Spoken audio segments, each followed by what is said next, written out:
week on The Swing, Elon's student magazine gets revamped. Andrew Tilden reviews Hursey's barbecue. Julia Boyd finds out how often students leave the bubble. And Kassondra Cloos runs through this week's newspaper in 60 seconds. Hello and welcome to The Swing. I'm Brittany Lloyd-Jones. You may have noticed that a magazine has been peeking out of the pendulum's boxes around campus recently. Kate Riley, the editor of The Edge, is here with us today to talk about this semester's debut of Elon's only general interest magazine and what's in store for its future. Hi Kate, thanks for joining us. Yeah, no problem. Can you tell us a little bit about The Edge and how it's been revamped this semester? Definitely. Well, last year it started out more as an insert inside of the pendulum, and it was tabloid size, and now we've made it longer. It has more content and has more contributing writers and more contributing photographers, which I think is really exciting. And we're focusing more on a little bit more different content, and now it's separate from the pendulum and it's distributed on a different day as well. Gotcha. And why do you think it's important for this magazine to be on Elon's campus? Well, I think that right now, or before this occurred, that Elon's campus just didn't have a magazine like this, and I think it's an outlet for students to really use their voice and talk about more national issues.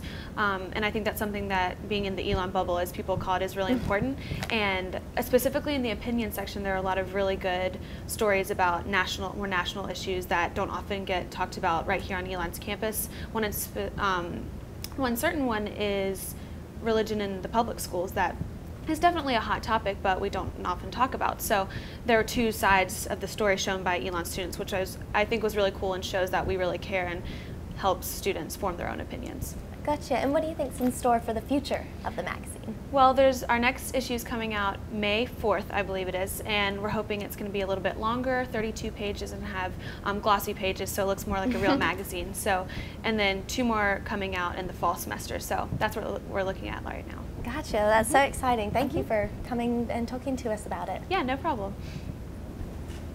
With on-campus dining options so close and so easy, most students don't venture into downtown Burlington for dinner too frequently. Senior Andrew Tilden is the Pendulum's new food reviewer, and he's got the scoop on Hursey's barbecue. I'm Andrew Tilden. I'm a senior here at Elon, and I'm the new food review columnist for the Pendulum. The Elon bubble is basically the Elon students' comfort zone. I mean, I'd hate to generalize here, but Elon students are pretty bad with going into the community.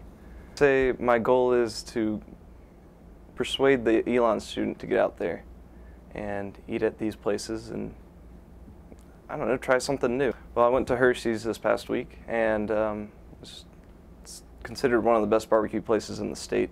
I ordered myself a chopped barbecue sandwich, and it's their go-to, really. Well, I'd give Hursey's barbecue a 5 stars for the food, because I mean it's the best in the state barbecue-wise.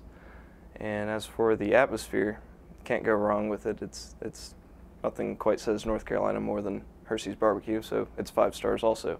Service 4 stars. So in total, I mean that's a pretty good experience. We wanted to find out how often students actually leave the bubble, so Julia Boyd went around campus to find out. Hey everyone, my name is Julia Boyd reporting for The Swing. Today I'm asking Elon students how they break outside the Elon bubble. The Elon bubble, I would define it as somewhere where it's kind of not real life here, that nothing bad ever happens, and that you kind of get lost when you see the news and you realize the real world's actually out there. Here everyone's just so involved with each other, and you know, we're kind of okay with that.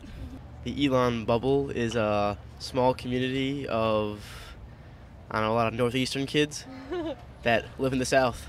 Here at Elon, it's pretty much everything you need is within arm's reach. What are some ways that you try to get outside of the bubble? I try to visit Burlington and Greensboro and Raleigh just to get into the real world rather than the Elon world. But it's not too difficult. I mean, everybody can find a friend with a car and just kind of go out at night and just try to explore. I try to get involved with Elon Outdoors. If not, maybe renting a zip car for a day just to take a day off of Elon. It's kind of nice.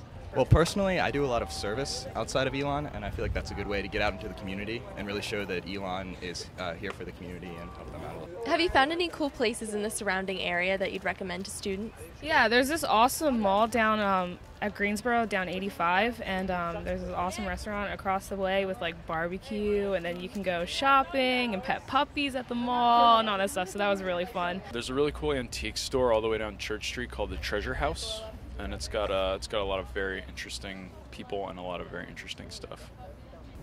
Finally, here's Kassondra Cloos with a 60-second rundown of what else you can find in print and online this week here at the Pendulum. Thanks, Brittany. The Student Government Association has created a scholarship for current students. One male and one female student will each receive $2,000 awards. Applicants were required to have a minimum GPA of 3.5 and a clean judicial record. The finalists will be notified this week. The Elon Network will return after spring break to give students an opportunity to connect with professionals as well as other students.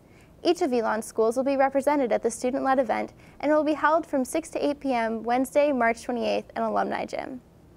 The Elon Phoenix baseball team swept a 3-game series against Georgia Southern University last week. Elon is still in first place in the Southern Conference. For more news, head to our website at elonpendulum.com. I'm Kassondra Cloos, and thanks for watching the 60-Second News Desk. Thanks, Kassondra. Until next time, I'm Brittany Lloyd-Jones. For the latest news, multimedia, and podcast, head to elonpendulum.com. Thanks for watching, and have a great spring break.